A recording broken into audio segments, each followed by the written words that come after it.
ঠান্ডা ঠান্ডা লাচ্ছি। বাসায় তৈরি করেছি 2 রকমের লাচ্ছি।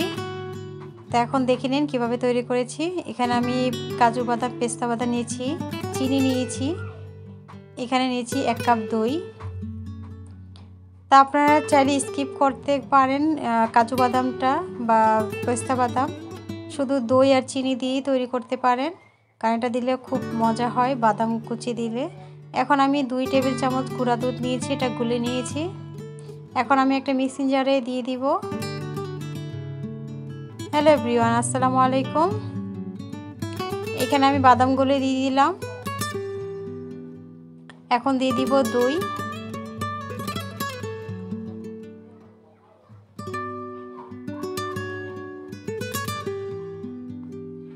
এই পর্যায়ে দিয়ে দিব চিনি। সবগুলো উপকরণ দিয়ে এখন দিয়ে দিব দুধ। সবগুলো একত্রে ব্লেন্ড করে নিব, কারণ এখন পানি অ্যাড করব না, কারণ পানিটা অ্যাড করে বাদামটা হবে না। অল্প পানি দিয়ে আমি এটাকে ব্লেন্ড করে নিব ভালোভাবে। তা আমি এটা ব্লেন্ড করে নিচ্ছি। ব্লেন্ড করা হয়ে গিয়েছে। এই পর্যায়ে আমি পানি অ্যাড করব।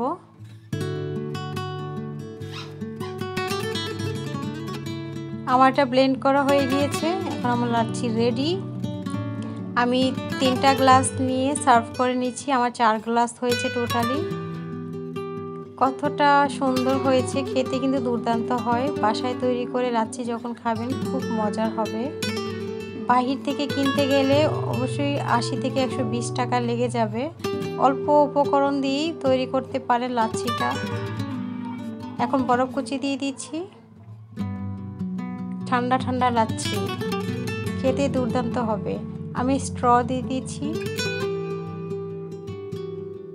অতিথি আপ্যায়নে এভাবে তৈরি করে দিতে পারেন গরমের মধ্যে ঠান্ডা ঠান্ডা লাচ্ছি, বা বাসায় আপনারা খেতে পারেন।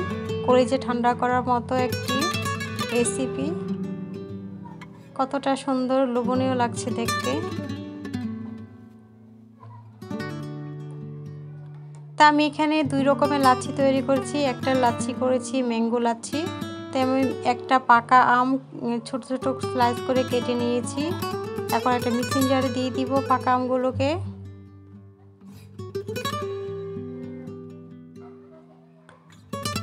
এই পর্যায়ে দিয়ে দিব পানি, 1 গ্লাস পানি। অল্প একটু পানি দিয়ে আগে ব্লেন্ড করে নিব ম্যাঙ্গোটাকে। এখন দিয়ে দিব চিনি। আমি 4 টেবিল চামচ চিনি দিয়েছি। আমার এটা মিক্স হয়ে গিয়েছে। এই পর্যায়ে দিব গুঁড়া দুধ।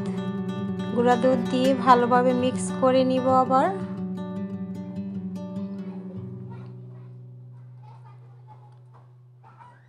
অল্প অল্প করে মিক্স করে নিতে হবে। আমার এটা ব্লেন্ড করা হয়ে গিয়েছে।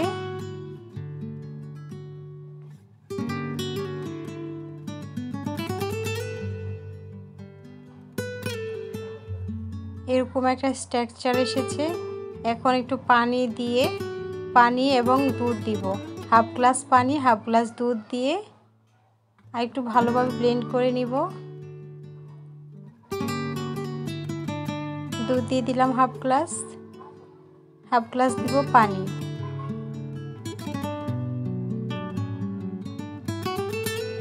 এখন ব্লেন্ড করে নিব।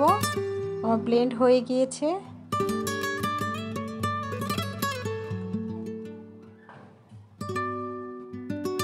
এখন আমি গ্লাসে সার্ভ করে নিচ্ছি।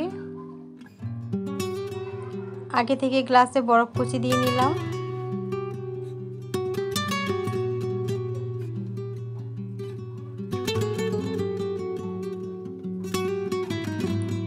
কতটা সুন্দর ম্যাঙ্গো লাচ্ছি, ঠান্ডা ঠান্ডা ম্যাঙ্গো লাচ্ছি।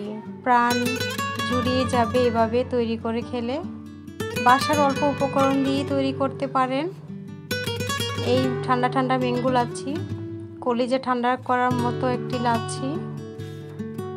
তো আমার ভিডিও যদি ভালো লাগে লাইক কমেন্ট শেয়ার করুন, বেল আইকনটা বাজিয়ে দিবেন। ভিডিও ছাড়ার সঙ্গে সঙ্গে আপনার ওখানে নোটিফিকেশান চলে যায়। আমি 2 প্রকারের লাচ্ছি তৈরি করে দেখালাম। আপনারা এইভাবে করে খেতে পারেন আমার রেসিপি ফলো করে।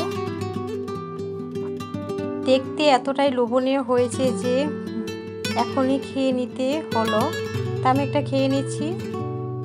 কতটা মজা হয়েছে বলে বোঝাতে পারবো, আপনারা বাসায় তৈরি করে খাবেন। তো এইখানেই, আল্লাহ হাফেজ, আসসালামু আলাইকুম।